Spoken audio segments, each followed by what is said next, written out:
sweet compassion when my soul's in need. I find compassion for friends and enemies.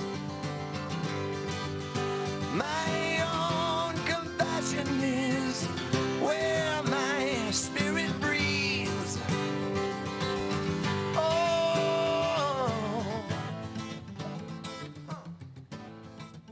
Live from Santa Barbara, welcome to Compassionate Connection.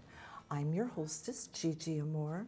The purpose of our show is to share with you how to connect compassionately within ourselves and with others when we choose to learn to communicate effectively by gaining the knowledge of the language of peace, the language of compassion, direct from the heart. We can therefore go forward in our lives, transform our well-being and others. We can enrich our relationships. And I would just like to suggest you look into this. It's a wonderful way to communicate and have a more wonderful life. Now, I'm not sure if we're having technical complications or not, but moving forward, hopefully things will work out. Ask them to turn it Are, the control room, everything okay over there? and tell them what you need. Tell them what you need. We cannot quite understand what's going on in here. We're at the getting moment. feedback as well. We're getting feedback, that's what the word is. Thank you. My lovely guest, Susan Allan, is with us, and we're so excited because we want to share a lot of information this evening. And this is going to be a show on the Cinderella Syndrome. And so we're going to go forward with an introduction with Susan, and hopefully the technical will work its way out.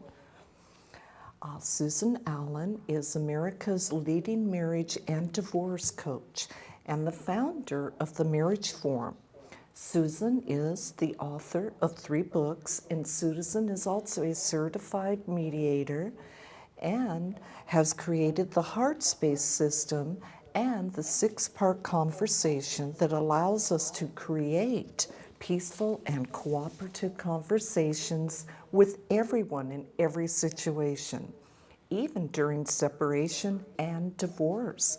Susan has been seen on Fox News and on hundreds of television and radio shows demonstrating the results we can create when we transform the way we think, listen, speak, and act, and focus on solutions instead of on problems. Susan offers a complimentary 1-hour private telephone session so that everyone can transform their lives, their families, and their future. So I recommend that we all take note tonight. This is going to be an extraordinary show. And Susan, thank you so much for being with us, and hopefully the technical will work out this evening. I'm hopeful.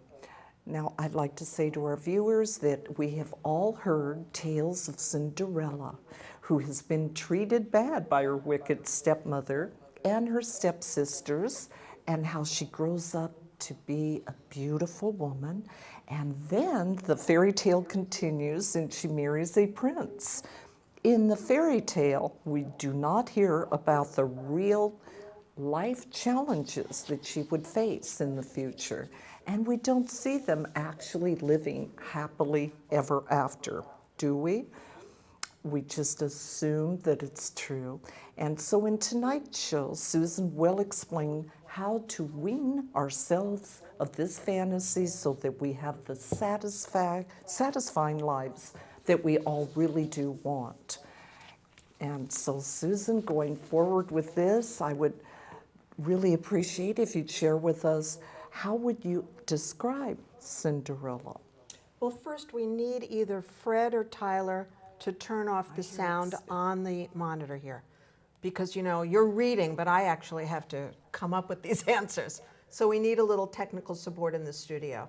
If either Tyler or Fred could come in and turn off the sound on the monitor. Tyler, could you come in, please? because otherwise I can't hear myself and you, and also we're having think. a lot of echoing Thanks. and technical Yeah, unfortunately difficulty. that just happened. Just if you turn the sound off on the monitor, then we can think. Then we'll be able to Thank you. think. There's been a lot of challenges this evening. No, so I'm still here we hearing it, are. Tyler. Okay, so Thank you, Tyler. your question is, what's Cinderella? Describing Cinderella for those that aren't familiar. Right. So you know, she's the maid. She's the stepchild. She's treated horrendously. She has a horrible, horrible life. She lives in rags. And then suddenly the fairy godmother appears. And we've all heard this story. And it's a miracle. You know, the fairy godmother turns her life around. And wow, it's incredible. She goes to the ball. She meets the prince. And of course, the rest is history. Thank you, Susan. We're getting the technical support we need in the control room. Stay with us. Now, I'm curious, why is the Cinderella syndrome so irresistible to girls? Well, you know, everybody wants the opportunity of having a beautiful life. Everyone wants to be happy. Everyone wants to be, you know, have an easier life rather than a more difficult life. Everybody would rather have a cleaning lady than be a cleaning lady, right? So there's no question about it. That's something that everybody prefers, to have a really peaceful, easy, beautiful life. To have love rather than no love. To have appreciation rather than no appreciation. Absolutely, that's our dream. There you go. But tonight we're talking reality. Now, why do many women believe this fantasy their whole life? Well, you know, we're sold the fantasy. From the time we're really tiny, tiny little children, we're sold it. And we see photos of real princesses. We see them in magazines, and we see them on TV, and we see them in the movies. So it's perpetuated. And, you know, little girls, they love pink, they love purple, they love sparkly things. And so it's perpetuated. I'm no different. You know, I remember that I didn't study the night before my 10th grade English final because Leslie Ann Warren was on TV playing in Cinderella. So it was fantastic. You know, that's what I did. I watched Cinderella and I did okay on my exam, but not great, I can tell you. There you go. We've all been affected. Now, what is it really like if you are going to spend the rest of your life with a prince? It's not so great. You know, it's not so great. First of all, I've dated a baron and I've dated a prince, and you know, I can tell you. And what's the difference between someone who has a title and somebody who's just very, very wealthy and very powerful? You know, there's not that much different, and it's not that easy. You know, if you read the stories about, you know, Catherine in England, you find out she's having her hair done every day, she's having her nails and her, you know, mani-pedi all the time. It's one thing if you have it done when you want to. It's another thing if you have to look great every day. And, you know, at 20, somebody can look great every day if they're pretty. But by the time they're 40, looking great every day, it's a little bit of a struggle. And no days off. Because even when she's not in the public eye, there's still always the chance of the, you know, the paparazzi taking photos. And they have a huge schedule. I mean, if you read Majesty magazine, which thanks to Gunilla at Turnpike Hair Salon, I read all the time, and I've got some of them with me today. I love Majesty magazine, and I love the other magazines about the royal family because I've got the Cinderella Syndrome. I'm not pretending I don't. But you read these stories, you read about their schedule. I mean, you know, Queen Elizabeth is an elderly woman, and she has a huge schedule of appearances. And so does her husband, and so do her children. You know, it's a job. They call it the family business, but it is more demanding than any family business. Because a family business, you know, you don't have to worry that you're going to be ousted. You know? So it's a very, very complicated issue. Complicated and sounds a bit exhausting. Very, very, from what I can see, exhausting. Well, great reality check here. Now, what about women who have married the prince? Does it actually work out for them? Well, let's look. I just wanted to show you guys all of this. I'm so excited. Again, Gunilla, God bless you. Thank you. So these are real princesses. This is the Swedish royal family, and you probably can't see it, but you can go online. So the Swedish royal family, there are 2 daughters. They're real princesses. And, you know, their husbands are not. And this is a whole different story. They were born into it. They completely understand it. Now, Princess Di. Princess Di came from the Spencer family. They were, you know, they were up there. They had, you know, royal blood, and they had relationships with, you know, different members of the royal family. And this is the very famous picture of Princess Di dancing with John Travolta, which is such a cute picture. And we all know she had a horrible, horrible, horrible time of it. She just, even though she, you know, should have known, she certainly came from the right family, she was emotionally ill-prepared. Now you've got the most successful. You've got the most successful, really, that's happened in England in a really long time since Queen Elizabeth. You've got Princess Catherine. I mean, just a lovely, beautiful commoner. So now we're starting to a whole different mentality. People who have the Cinderella Syndrome. We know that she was crazy about William from the time she was a child, had his poster in her room and all that. But she's committed to making this work, including that it's a 24/7 job. Then you've got Princess Mary of Denmark, who looks like she could be sisters with, you know, the woman who will be Queen of England, right? I mean, they look absolutely alike. And then finally we have Princess Charlene of Monaco, who would have been Princess Grace's, you know, daughter, son's wife, you know, and they would have had a great relationship, except, of course, Princess Grace was one of the commoners who became a princess who did not have a great life. And what is the differential? Who is it who you marry? So the differential is the prince a wonderful, wonderful guy, or is he just the prince? Or is the, you know, is the princess a wonderful, wonderful person, or did she just want that position and she would do anything to get the position? She'd kill anybody who got in her way, kind of thing. So you really have to look at what is the character of the actual person. Very important.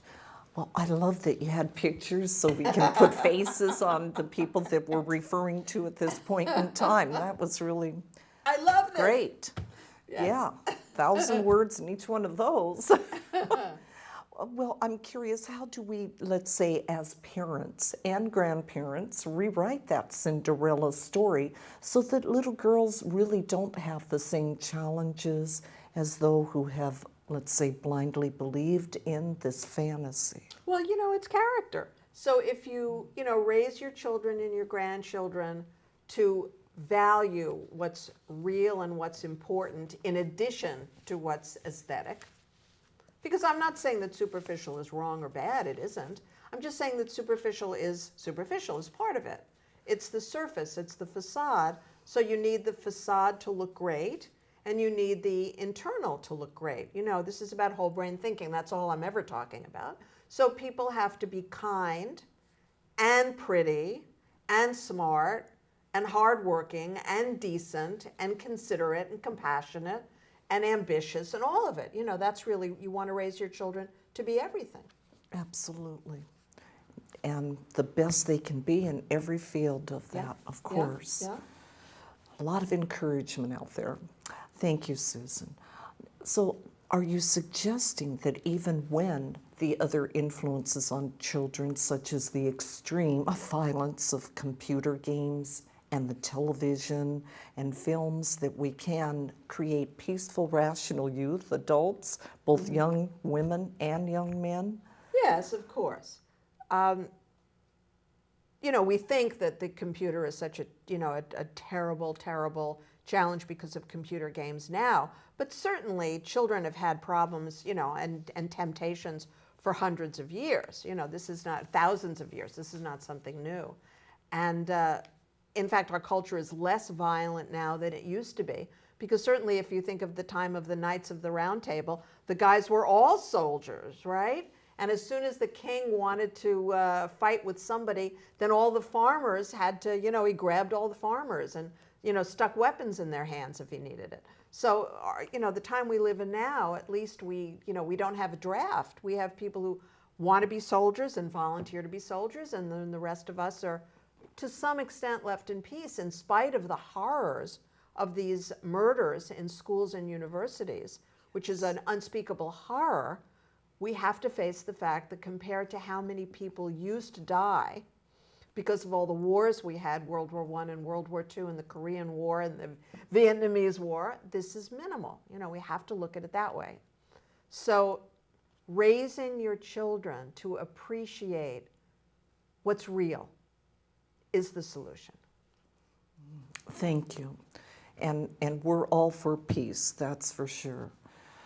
Oh my. Well, now I'm curious about this question. I know that there's so many different forms of dysfunctional within families. How does a parent really motivate and inspire the child so that they make practical choices without losing hope and hopefully having a wonderful, peaceful future? Again, being the example is the only way that teaching really works. I work with people all over the world and all over the country, and I can tell them what to do all day long. But if I lose my temper with them, they're never going to learn how to be peaceful, right? And if I get disgusted with them and feel hopeless and walk away, they're never going to learn how to be consistent and focus on their goals until they reach them.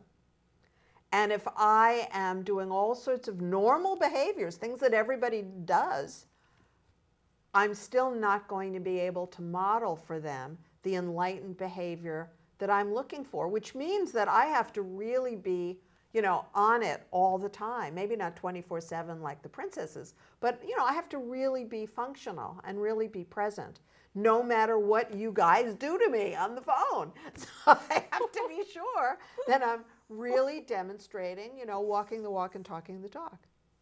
And I'm sure that there's moments that it can be very challenging, of course. Thank you, dear. I appreciate your energy and your intent, and I know she's very patient. I am proof of that. Now, let's explore this. What type of life does Cinderella really indeed have if you follow her through the next 30 years? Well, we know that this is the wife who's replaced by the second wife and the third wife. Now, if you're in a royal family, it's not so easy because the public frowns on divorce, that's one thing that saves these princesses. But we know what just happened in Spain. The king of Spain has been replaced by his son and daughter-in-law. And his daughter-in-law, by the way, is a commoner. She will be Queen Letizia. And so they're now going to take over from their father, the king, because of his affair. Well, this has been public knowledge for a long, long time. And Spain is a Catholic country, and they don't have much of a sense of humor about this. So he has had to step down as King of Spain. Now, that doesn't happen if you're married to a captain of industry, a so-called prince, right? It doesn't happen. He will marry you and divorce you and marry again and divorce that person. It could go on 5-6 times. That indeed is a reality check for us, Susan. Now, how similar is Hollywood to the Cinderella myth? Well, I think you'd have to say that Hollywood is the Cinderella myth, right? It is. Whether we're talking about the men or whether we're talking about the women. When people from all over the world come to Hollywood, come to Los Angeles, they come because they're beautiful or they're talented or they think they are. They may not be. They think they are. And they come here because they want their shot at being Cinderella, boy or girl. They want to have a chance. What was the studio system but the fairy godmother? The studio system would take girls and boys from all over the world and all over the country, Ava Gardner, who grew up on a farm, and they would turn her into a movie star. So I personally miss the studio system. You know, I miss the time when there was hair and makeup and wardrobe and speech coaches and dance coaches and, you know, singing coaches and everything, and they turned out real stars. Now I've got 2 clients who are very talented, and they've got to fund all of this themselves, which is challenging.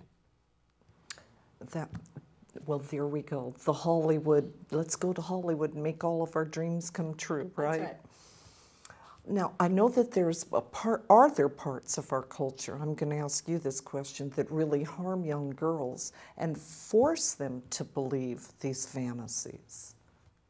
Well, yes, it is. There's no question that you can't just be beautiful. There's no question you can't just be sweet. And there's no question that Princess Grace was about as beautiful and sweet and charming. I understand she was very intelligent. I understand she was very sexy. And certainly her father contributed a fortune in cash to Monaco. So she had everything, and it didn't stop her husband from having, you know, lots of other women, and it didn't stop her from having a miserable time. So there we go. That's another story, another reality. We're not going to believe in fairy tales for long. Go throughout this show. I will ruin it for you, right? I will ruin it. Well, I know that there's an episode of Seinfeld that referred to certain men as modelizers. I love that. That's a new word for me.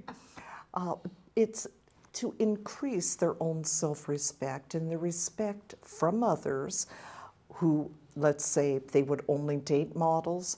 What part of the Cinderella fantasy is going on in this?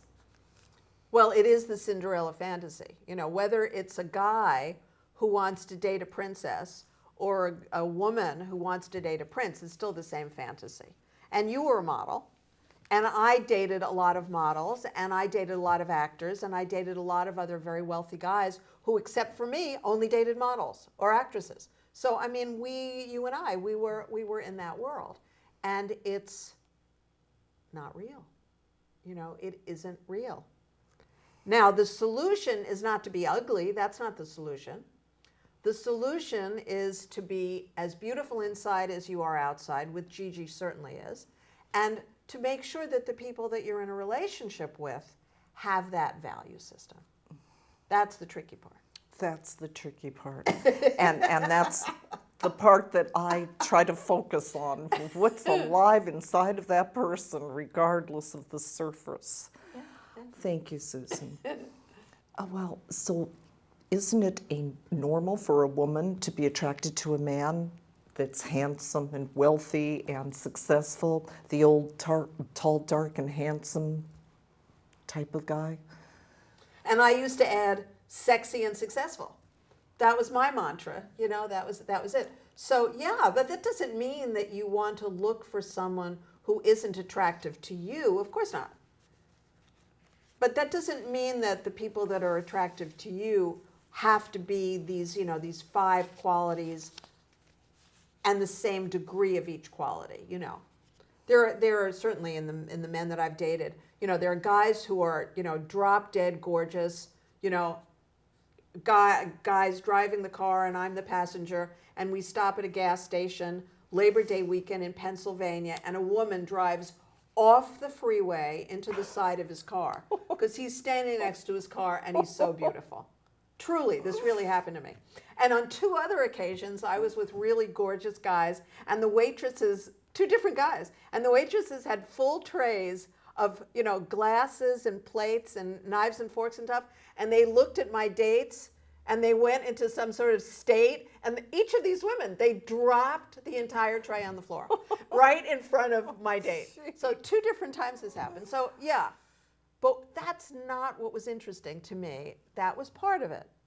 But these were very, very nice guys. These were very sweet guys. These were very sexy guys, and these were very successful guys. So they had a lot going for them. And what comes to mind is, how did you respond to this? Well, it's really funny. I was never gorgeous, so it wasn't a big deal for me, but I wasn't jealous. I just thought, like a modelizer guy, like a guy who only dates models. I had this idea, which is a little bit weird, because I'm very short, and I thought if I date tall guys, both of those guys were like 6'4". So if I date tall guys, I must not be that short, or being short must not be such a problem.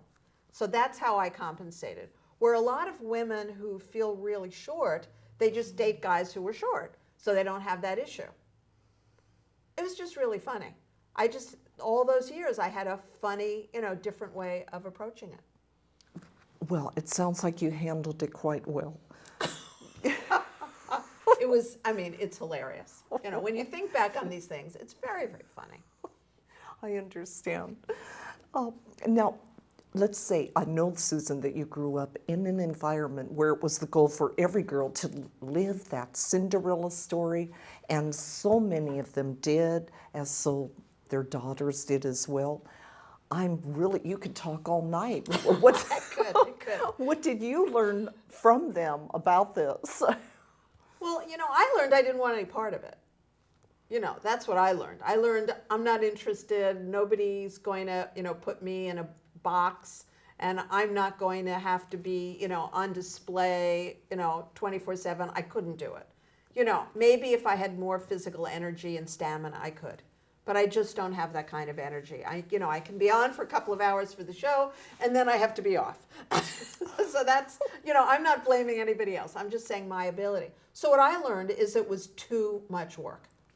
And I remember, going out with guys. I remember one guy, I went out with him for lunch, and he said to me, have you ever managed a staff? And I said, well, I grew up with a staff. We had a housekeeper, and we had a cleaning lady, and we had a laundress. So I grew up with a staff. He said, well, have you ever managed a staff? So he's interviewing me. Now, I don't even like this guy. I'm already decided, but they haven't even brought lunch yet. And I'm saying to myself, I don't like this guy. I don't think I'm ever going to see him again. And he's busy interviewing me. I said, well, yes, I had a boyfriend who had, 1,500 employees and da-da-da-da. And I had another boyfriend who had, 7 employees and da-da-da. And I'm like, but I'm not going to go out with him again. So why are we doing this? It was really crazy. But this was a guy who saw himself as a captain of industry, and he made packaging for like cosmetics, I think it was. So it wasn't even a sexy career, it wasn't even something, really fun. But he was seriously interviewing me, and my attitude was, I don't want to be somebody's social secretary. And I've told many guys that I dated, look, it's great that you have a couple of houses. I'm happy for you. It's never going to be my job to open the house and close that house and do this with the furniture and if that's what you want to do, I'm happy for you. These are not my houses. It's your real estate, not mine. And please don't put me on a list of, your staff. I don't want that life. Again, if I had the ability to, work for 18 hours a day and I didn't need much sleep, maybe it would have appealed to me. But the way that I'm configured, Oh, well, it was very flattering that you were a potential wife-to-be, a Cinderella wife-to-be. Yeah, but, is it flattering, really, when you think about it? Is it flattering? A job interview. I don't know. Yeah, it seemed like a lot of other things. So yeah, I don't know. You could see clearly, so that was good. That was another proposal I'm imagining you. I know you must have said no to. Well, you guys know how many I've said no to, so yeah. Oh my. One of the 15 or 16 that I was like, no, thank you. Okay. Smart girl. Well, I know that you had a very best friend, and both, let's say, she had a mother who literally lived the highs and the lows of the Cinderella story. And could you tell us a little bit about how that played out? Yeah, it was really fascinating. The mother was my mother's best friend. And at different points, the daughter was my best friend. And they lived in our building. So I saw this, at close range. So the mother married a guy who was about, 30 years older than she, who was certainly a captain of industry, one of those guys. And it was a very unhappy marriage. Very, very unhappy. The only thing that worked for her is she lived in a gorgeous apartment and had a lot of clothes and a lot of jewelry. But was very, very unhappy because the guy was 30 years older than she was, and he had a temper, and she never knew where she stood. So her whole ambition was to find a fabulous husband for her daughter. And so she found this incredibly wealthy guy that her daughter was wildly crazy about. And his family was in the diamond business, so that's like a Cinderella story right there. And it worked out for a long, long time, but then eventually he found somebody else he was interested in, and that was the end of the marriage for the daughter. And the daughter went into a terrible state and was on medication for a long time. So that had a really unhappy ending. And the mom eventually divorced him, married somebody else who was just as mean, and developed an incurable disease and died. So to me, these look like really unhappy stories. Now, someone else might say, oh, wow, but they went where, and they had this, and they had those clothes and the jewelry and all that. So someone else might see it in a very different way. But on the inside of it, you knew it was a heartbreak all the way Peace is through. Peace is what you and I value so much. Yes. Oh, well, I'm glad you didn't follow in their footsteps. That was wonderful. And advising us not to take a deeper look. How can a girl have a truly wonderful life and attract the love, the stability, the decency, the monogamy, as well as passion and wealth? How can she really accomplish that? Well, she has to have something going for her, not just the Cinderella facade. When I look at the really successful marriages, and my aunt and uncle were married for, 62 years until he passed away. So he died 2 years ago. So 62 years they were married. And they had a fabulous, fabulous marriage. Anybody that talked to either of them knew that was true. Anybody who spent time with them knew that was true. And how is that possible? Because my aunt is, and she's still alive, she's a very, very intelligent woman. She is just a fabulous hostess. She went to France, 45 years ago and became a cordon bleu chef. She went to Smith, so she's got a great education. She became the president of Martha Graham Dance Company for many, many years. I mean, she's a brilliant, successful, competent woman. And so what she brought to the marriage was exactly what was going to work for my uncle. And of course, what he brought to the marriage was he became the chairman of Bloomingdale's. So that's a huge and fantastic accomplishment. And together they, traveled all around the world, met many of the crowned heads of Europe, and had a fabulous life. So the difference is she wasn't just some superficial facade that, as soon as you stick a pin in it, it collapses like a balloon. She was really something, and you don't treat someone like that badly and get away with it.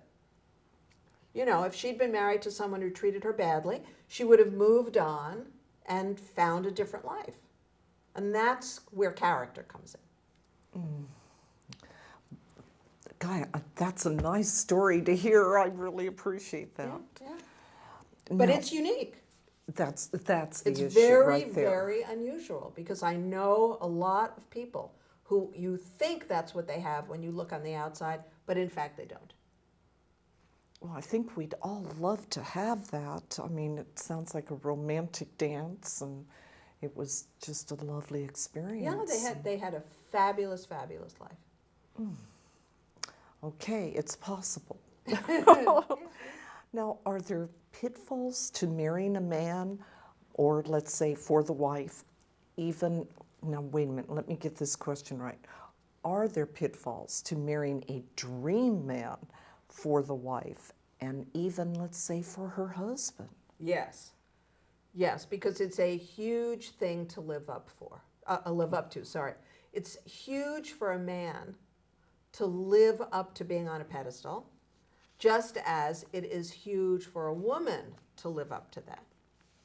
It's very, very challenging in every possible way. So that's another thing you want to be really careful about. Let's say you find somebody who is a wonderful partner for you. Let's say you really, you hit it, the lottery, You just get incredibly lucky, and you're really, really blessed, and in every possible way, you've got a fantastic marriage. Well, maintaining that fantastic marriage is as difficult as finding it in the first place, right? And you guys know that by now. So the real trick is to be real with each other, in addition to being very romantic. You know, the difference between the honeymoon and the marriage. I always loved honeymoons. You know, I had no interest in a white picket fence and making dinner for my family. I just wasn't interested. So I was a honeymoon kind of person. I wasn't a marriage kind of person. And you have to know that about yourself. And so if you've got a fabulous husband and he has a vision of a future that is consistent with yours, well, that's great. Now, the bad news is that if this is a fabulous guy and this marriage means everything to you, and his needs are different from yours, then who do you think is going to have to adjust? Because we know that there are more women than men. We also know that there are far more beautiful, desirable women than there are for the men that we've got around. We know that. How do we know that? Well, talk to your friends. Talk to me, I'll tell you, because I work with a lot of women who are looking for a fabulous partner. In this day and age, if you want to find a fantastic guy who meets your needs and who is also monogamous and has a career or is self-supporting, you have to really be overqualified compared to him. It's a very different world. So factoring all that in, you've got to really understand, what does that man need and what do you need, and how are you, the wife, the girlfriend, going to make it work? It's not fair, but I'm telling them the truth. Yes, and I'm curious, do you have many people that ask for you to help them with that, to make sure that they do match up, Susan? Absolutely. I've got, one specific woman she's living the Cinderella life. She worked with me for a bunch of years. She is a genius at this. She had to basically transform herself at least 60%. And she was able to turn her relationship around because of the work I did with her, and she has a perfect Cinderella life. And there are a lot of women who aren't willing to evolve. And so they end up not having the great life. Somebody else has the great life, not them. The guy moves on. Now, it's okay if you're willing to, it depends what's important to you. For me, autonomy and peace is more important to me than playing Cinderella. But you have to decide what's most important to you. That's up to you. It's about getting those needs met on both parts. That's and right. hopefully coming together and having an extraordinary experience, sharing a life. Now, what is the most important way for a parent to present the Cinderella story so that, let's say, all the young women don't become addicted to it early in life? Well, you better start talking about happily ever after, because that's where the trouble comes in, Even if you went on a vacation to Bali, right? Let's say you go to Bali for the weekend, which I've done a couple of times. Well, you don't want to be there a year later doing the same things. Now, if you're going to be there a year later, you're going to do different things. Maybe you're going to buy a house. If you can, you have to find a Balinese partner. Maybe you're going to rent a house. Maybe you're going to decorate the house. Maybe you're going to start a company. Maybe you're going to run a business. Maybe you're going to be exporting, Balinese, jewelry or, artwork or sarongs or whatever it is, or you're going to design them.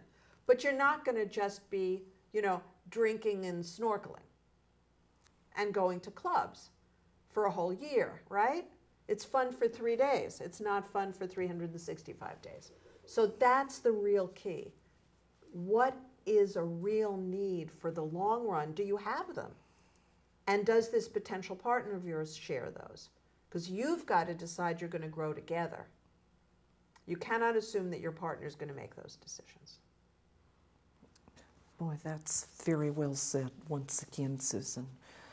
Now, I'm curious, what are some ways that, let's say, a parent or a grandparent can encourage children to make the best and most successful marriages? How do they go about encouraging that? Well, my mother said, don't get married until you're 25, which in my generation was old, because in my generation, a lot of young women were getting married at, 18, 19, 20. But 25, I was still a child. I mean, when I was 25, I was like 5 years old. I had the, emotional, quotient of, a kid. So for me, she should have said, don't get married until you're 40. But of course, that probably wouldn't have flown with me. The whole thing is postponing marriage until you are emotionally capable of doing what's required of a married woman or man. And most people are simply not able to do it. They're not. They're not able to do it when they're 20. They're not able to do it when they're 34, 50, 60, 70, or 80. They just don't have the training. They don't have the skills. They don't even have the interest. And if that's true, then find another choice for yourself. Nobody gets married because they want to get divorced. Correct. So a lot of clarity is really required every step of the way. There's no doubt about it. Gosh, it'd be great to have a forum to really make sure that you have a reality check on your future mate. Well, there is. I mean, I work with people who are thinking about getting married. And it's not a forum, but it's depending on which part of the brain is most important to them, Are they all about money and success? Tell the truth. Are they all about getting someone to support them? Tell the truth. Are they all about, love and passion and romance? And you've got to tell the truth about that. Or are they all about peace and freedom and nature and, don't rock my boat? Tell the truth. And there's always going to be some kind of an imbalance. There's always going to be some challenge. I introduced two people to each other who are so much alike, but they're not clones of each other.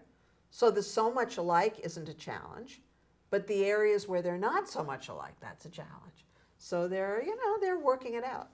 They're working it out. So there's hope, even if there are differences, that they can adapt. But there's always going to be differences. The thing that you really want to do, you want to see what those differences are, not after you're married, but before.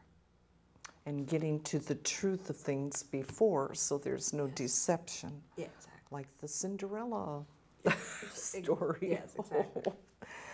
Well, moving forward, I'm curious, how important is the example of a loving marriage that a parent or grandparent offers to the future success that a child can attain, instead of a little girl moving forward to a life that is the truth for Cinderella? I think it is more important than anything else. I think if you see what it means for a couple to be really happy together in the long run, then you have something to model. And I know your parents were married for as long as your father was alive, and they were very happy. They were very, very happy. My parents were married as long as my father was alive. They were not as happy.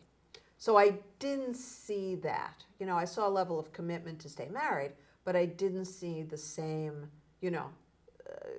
peace and joy.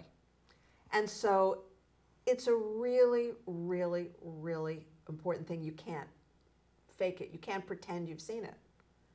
You can't pretend. In fact, I remember having a conversation with my aunt when I was in college, and she flew down to Washington, D.C., where I was at GW, to have the talk with me, and I needed about 10 of them. And I said, well, I've never seen a happy couple except you and Uncle Marvin. I mean, I've never even seen them. So, I don't know what I'm supposed to be modeling about, becoming a happy adult. Because to me, I've seen it here, one couple, and then I've seen it in the movies. So that's, and she's my aunt and uncle, so it's not like I lived with it. And if you can provide this for your children, you can make all the difference in their future, in my opinion. That is the biggest gift that you can give people. And it's tricky because these are your children. They're living with you, so you can't really fake it. I mean, yes, you can have fights with the doors closed, and you can have fights without screaming and shrieking. I hope you do. But still, children get it. You know, animals, pets get it too. They know if you feel resentment. They know if you're angry. They know if you just feel disgusted. They can tell. Mm-hmm. And it will have a huge impact on their future. So I know we have extra time, so you can make up any question about this. Oh, you know, this is going to be fun. This is your favorite topic, right? Yes, I like, for example, if the parents do have a situation where perhaps there's some not alignment with each other's thinking on a decision, they could maybe just maturely go into another room and say, we have a situation, we're going to go have an adult conversation and mm-hmm. iron this out. Mm-hmm. I mean, mm-hmm. there's ways that even if they do have differences, I'm sure that you could recommend for people. Sure. But that's great. I mean, you know, you would imagine that if Cinderella and the prince really had a great life together, that yes. would be what they're doing, because you're not clones. So if Cinderella and the prince were able to go into another room, and of course in a castle they have lots of rooms, and have a conversation that's calm, not heated, where they're looking for a solution that works for everybody, yes. you know, that's the best. Yes. That's the best demonstration of a relationship that really works. I love that. And I think another important thing, and correct me if I'm wrong, wouldn't you say that giving appreciation for anything that the other person is doing, even your children, would be building up the good, focusing on the positive? Would that be another great trick? I mean, that's huge. I mean, you can imagine that Queen Elizabeth and Prince Philip, who've been together forever, 60-something years, I guess, she is the monarch, so she rules the country. But at some level, he's got to be able to make some decisions. And certainly that was the big challenge in Queen Victoria's marriage.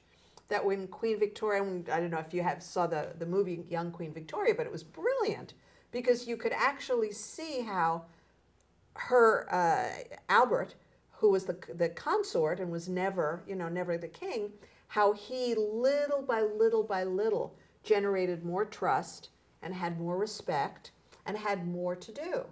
And it's often said that if it weren't for Albert, there would never have been the same power in Victorian England, that he was responsible for so many important decisions. And he died when he was very young, but still he made a huge impact. So even though she ruled the country, she certainly had enough respect and appreciation for him that she allowed him to make a big difference. I like that. So just having that support and not focusing on the other person's maybe faults or downplay. But that's tricky. So, I mean, if you're dating someone who is a prince, prince of the royal blood or not, but someone who's very powerful, wealthy and powerful, a Donald Trump kind of guy, Donald Trump is not someone who you would expect to be sweet and affectionate and appreciative. That's not his nature. And so if a guy is watching the show and is really powerful and wants to know why all of his relationships have failed, then that's usually the place to look. Picking someone he can respect, picking someone that he can appreciate, and then appreciating and respecting them. So that's what we have to look for.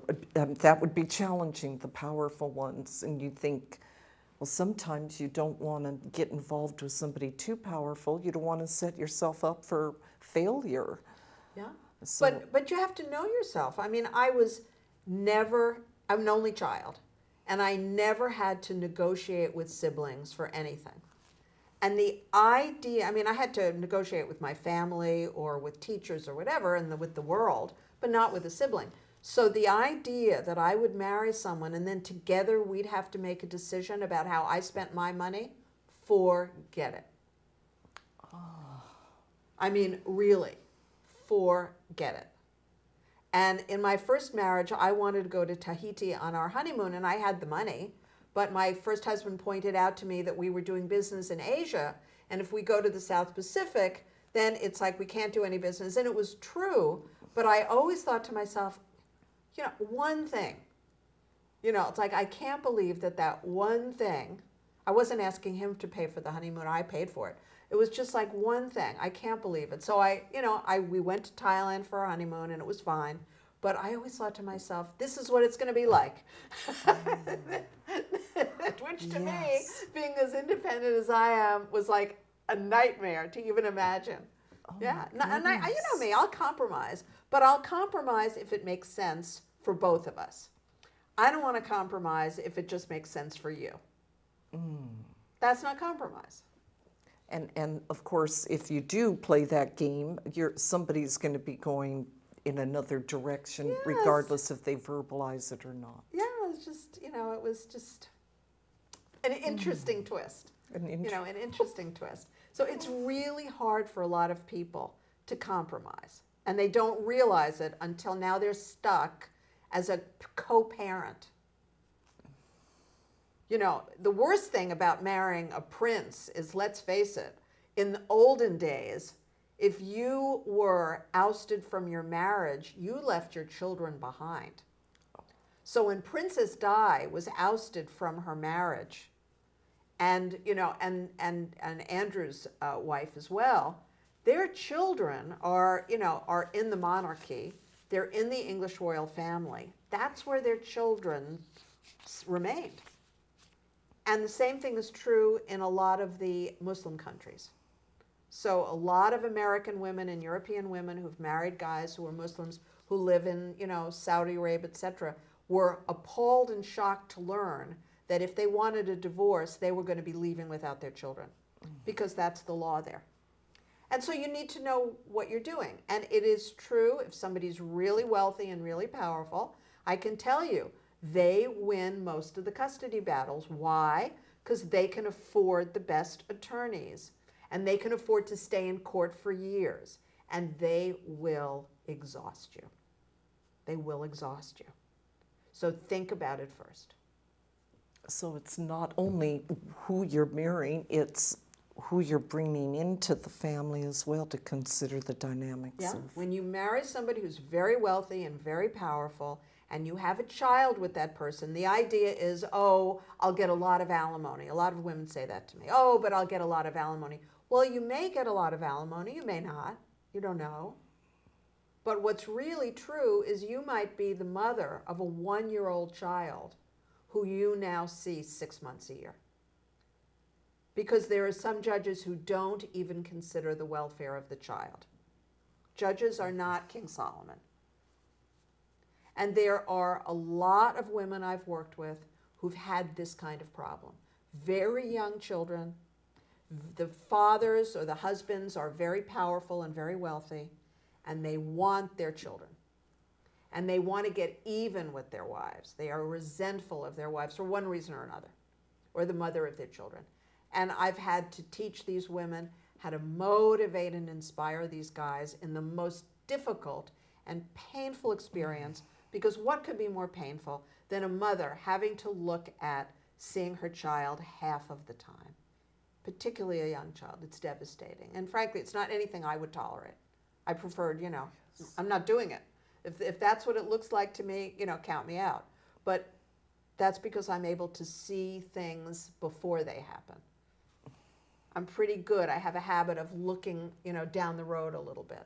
So really what we're saying here is look down the road. Look at the 30-year plan. Be really clear about it. Oh, thank you. What a reality check. Not a fairy tale. I mean, real life. What can we say? What an awesome show. Even a fairy tale is not a fairy tale. Oh, my goodness. Thank you, Susan. That will be helpful for many people. I know that. And I've had the syndrome myself, so thank you. Now, tonight is, in fact, our first episode in a series. The next episode will be on Father's Day week, and that will be about the male version of chasing a fantasy, which is termed the Peter Pan principle. And I'm sure that you'll enjoy it. And please do remember that Susan offers this complimentary private very personable telephone session so that anyone wishing to learn more about creating a life of peace and success, give Susan a call. It's her mission, and she wants to be of service about this. And it will be a lot to take in. I've had to listen to a lot of great advice you've given me that I've She's asked had to for, listen but- to. No, I mean, repeatedly is my point, because I can't take it all in the first time. So, well, that's a reality check. Okay, moving forward. I'd just like to invite you all to please enjoy Susan Allan's column, Ask the Love and Relationship Coach, in the Santa Barbara Family Life magazine. It's available online, www.sbfamilylife.com. And you can contact Susan also at susanallan.org. And for that free, spectacular, informative reality phone call, that would be the number 805-695-8405. And Susan's email is susan@susanallan.org. Susan's YouTube, and youtube.com/user / Susan Allan. No, I'll tell him. Thank you. Okay. Help me with that when I was seeing, is that on screen? And you're looking at it. YouTube.com /user / Susan Allan 2001. And just remember how to spell my last name. Perfect. Thank you, Susan, for the clarity. See what I mean? Here we go on live TV. Well, we are live every Tuesday at 8 till 9, and boy, tonight we were really live, to say the least.